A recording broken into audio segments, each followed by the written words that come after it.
বলছে আমার আব্বু আম্মুকে, আপনাদের সন্তানকে বের হতে দিবেন না, আমরা বাঙালি, আমরা ভয় পাই না। লাঠিগুলো বের হয়েছে পুলিশের প্রথম হামলার পর। আমি আন্দোলনে যোগ দিছি যখন 4 জন ছাত্র মারা গেছে। আমি যখন গেছি ব্র্যাকে প্রথমবার, তখন ছাত্রলীগ ছিল, পুলিশরা আমাদেরকে রক্ষা করছে মনে হয় ছাত্রলীগের প্রথম আন্দোলনে। দ্বিতীয় আন্দোলনে যখন গেছি ব্র্যাকে, তখন প্রথম দিকেই দেখি এত পুলিশ। ওরা বলতেছে আমাদেরকে, তোমরা যদি ছাত্র হও তাহলে থাকতে পারো, ছাত্র না হলে চলে যাও এখান থেকে। তো আমরা সবাই ওখানে ছাত্র। ওটার পর কেন হামলা হলো আমাদের উপর? আমাদের লাঠি কই? আমাদের হাতে কিছু নাই। হামলা করার পর লাঠি বের হয়েছে। হাসিনা বলছে আমাকে, আমি আন্দোলনে যাওয়ার আগের দিন, আমি অত্যন্ত চিন্তিত। তো আপনি কেন করলেন এটা?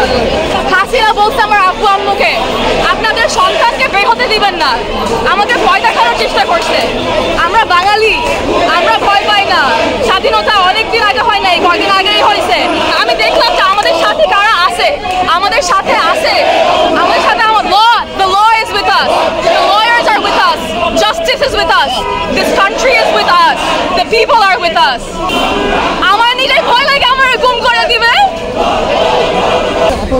তারপর থেকে শুরু হয়েছে, আমি বিশ্বাস করতে পারি না যে আমার নিজের দেশ আমার উপরে হামলা করতে পারে এভাবে।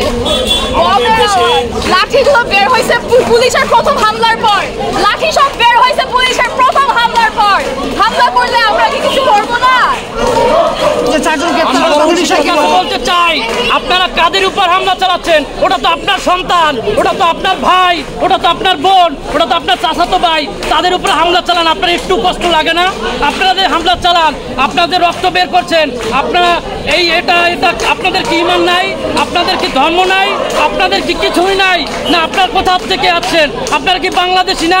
আপনারা কি পাকিস্তান থেকে আসছেন? আপনারা কি ভারত থেকে আসছেন না অন্য দেশ থেকে আসছেন?